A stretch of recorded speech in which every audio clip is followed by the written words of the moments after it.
دعا جہان سردار مبارک فرمائی اربع من کن فیہ کان منافقا خالصا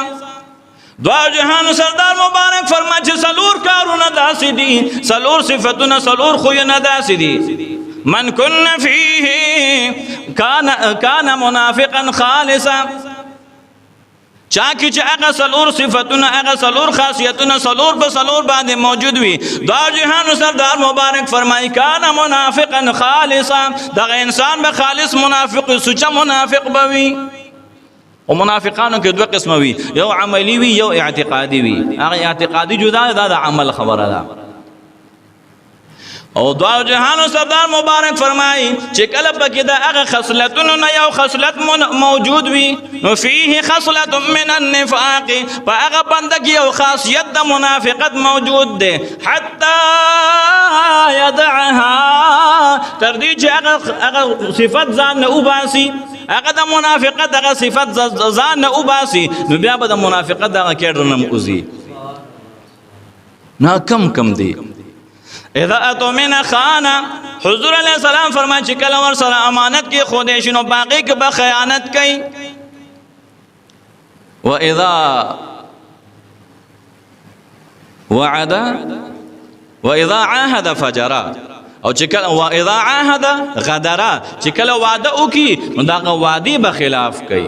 داغ وعدی بخلاف کی و اذا حدث كذب چکل خبر کئی نو دروغ بوئی و اذا خاصم فجرا او چکل جگڑ کئی نو کنزل بکئی سب کئی کنزل بکئی نو چاکی چی دی صفتونو نا یو صفت موجود دے نو با اگر کی خصلت دا منافقت موجود دا تردیش دا پریدی نو اس دا ذکر شوی سی صلی پارا دی دا پارا چی دی مسلمان تا پتہ دا لگی گی چرا دا اعمال دا خوچی کندے دیر ذات محلک دی حلاکون کی دی نقصان دے دی لہذا دین اجتناب ضروری دے دین ڈاڈا بکار دا نو دی روایت کے سلور ذکر شو اور دی وادی متعلق تاسو کا خیال کرے دی سورۃ البقرہ آیت نمبر 117 کے 117 نمبر آیت مبارک کے دی کے تفصیل سر اوگد آیت مبارک دے ٹائم کو بڑھیر واخلی خدا بہرحال اگر تبع ډیر ضروری دی ښا آیتونه مبارک ټول ضروری وي خدا باندې زموږ د معاشرې د پاره بیا نن سبا دور سره موږ د پاره چې کینې د عمل په لحاظ باندې هغه ډیر اهم دي رب کریم کلام پاک فرمائے سورۃ البقرہ آیت نمبر 117 کے رب کریم فرمائے لیس البر ان تولوا وجوهکم قبل المشرق والمغرب لیس البر ان تولوا وجوهکم قبل المشرق والمغرب دانی کی نہ جتا سو مشرق طرف تو مغرب طرف تو مخون اڑوي راڑوي عبداللہ ابن عباس رضی اللہ تعالی عنہما فرمائے جی مطلب دانے جی صرف موس چکم دی دانی کی نہ جی صرف تاسو موس کوئی او نور کارون بنے کوئی نہ دا موس سرا نور کارون ہم ضروری دی خواہ ليس البر أن تولوا وجوهكم قبل المشرق والمغرب ولكن البر من آمن بالله والملائكة والكتاب والنبيين وآتى المال على حبه ذوي القربى واليتامى والمساكين وابن السبيل والسائلين وفي الرقاب ایمان روڑو بچا بانے پا اللہ تعالیٰ بانے والکتاب والنبیین او بل وآت المالا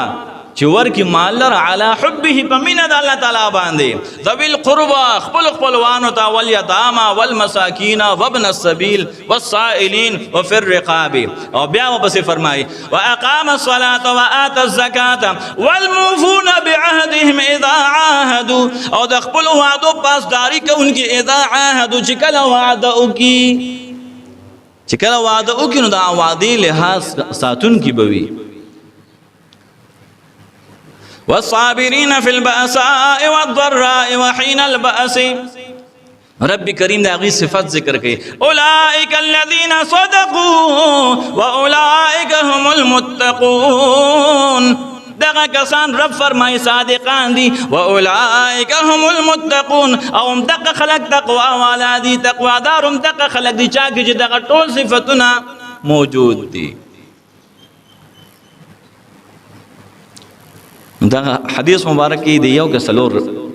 صفتونه ذکر شو څلور خصلتونه ذکر شو او هغه وو خبرو والا چې کوم دینو پاره کې تاسو یو پاتې ده خو خیال کې مرته ناراضي